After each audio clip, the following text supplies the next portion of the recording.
যে কোথাকার একটা নাচনি বলে, তার কাজ হচ্ছিল সিরিয়াল করা, কোথায় একটু নেচে দেবো, টাকা পয়সা আয় করা।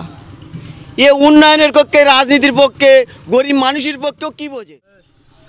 ভাঙড়ের মানুষ বুঝিয়ে যাবে, যেখানকার নাচনি অলি সেখানে চলে যাবে, ভোট ওরা পাবে না ভাই।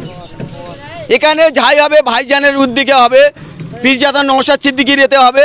আইএসএফ ছাড়া কোনো গল্প নেই। ও কোথায় সাইনি ঘোষ, যেখানকার সাইনি সেখানে চলে যাবে। দেখুন, যে কোথাকার একটা নাচনি বলে, তার কাজ হচ্ছিল সিরিয়াল করা, কোথায় একটু নেচে দেবো, টাকা পয়সা আয় করা।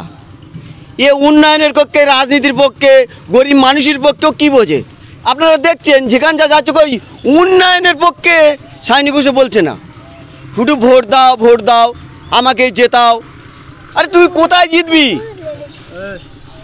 ভাঙড়ের মানুষ বুঝিয়ে যাবে, যেখানকার নাচনি অলি সেখানে চলে যাবে, ভোট ওরা পাবে না ভাই। এখানে যাই হবে ভাইজানের উদ্দিকে হবে, পীরজাদা নওশাদ সিদ্দিকীর এতে হবে।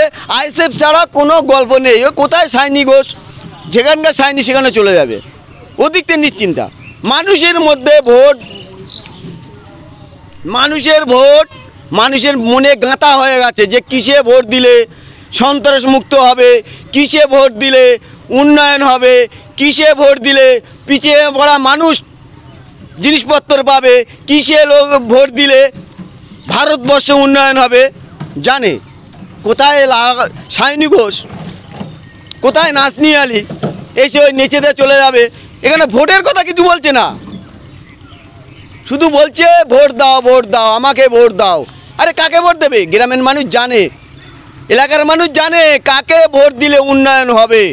সায়নী ঘোষ তিনি বলছেন যে আমরা আইএসএফকে কোনো গুরুত্ব দিই না এবং ভাঙড়ের যারা আছেন তারা ঘুরবে আইএসএফে, ভোট দেবে তৃণমূলে। না না না না না, ওটা ভুল, ওটা ভুল, ওটা ভুল। আরে সামান্য তো একটা এমএলএ, তানারে বুঝে গেছে মন্ত্রী মাননীয় মমতা বন্দ্যোপাধ্যায় বুঝে গেছে। আরে তো সামান্য সায়নী ঘোষ, এ কি বুঝবে? 3 দিন হয়েছে তো, 3 দিন হয়েছে রাজনীতিতে এসছে, উনি কি বুঝবে? উনি কি বুঝবে যে আইএসএফের দলের মর্যাদা কি? আইএসএফ খায় না মাথায় মাকে, ও কি জানে? ও জানবে না ওসব কিছু। সে জানে মমতা বন্দ্যোপাধ্যায় বুঝতে পারছে যে একটা প্রার্থী, একটা এমএলএ নিয়ে সারা ভারতবর্ষে তোলপাড় করছে। তাহলে এবার লোকসভা ভোটে সায়নী ঘোষকে গোহারা হারাচ্ছেন আপনারা?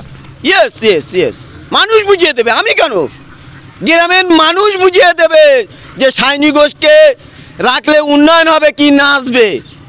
গ্রামের মানুষ জানে, ও তো জিতলি তো নাচ বার আসবে না। এর আগে ছিল মিনু চক্রবর্তী, যে ভাঁড়টা পুরো শেষ করে চলে গেছে, টানার পর্ব শেষ, আবার একটা পাঠিয়ে দিয়েছে একটা চমক। তৃণমূলের নীতি হচ্ছে চমক লাগাবো, ভোট দেবে, কিন্তু না, গ্রামের মানুষ, এলাকার মানুষ সব বুঝে গেছে চমক চলবে না। এখানে হচ্ছে উন্নয়ন, এখানে হচ্ছে গরিব মানুষ, পিছিয়ে পড়া মানুষ, তাদের পাইয়ে দেওয়ার সেই নীতি তো নিয়ে চলছি আমরা। আপনার নাম? আমার নাম ইজাক মোল্লা, কাঁটাডাঙ্গায় বাড়ি।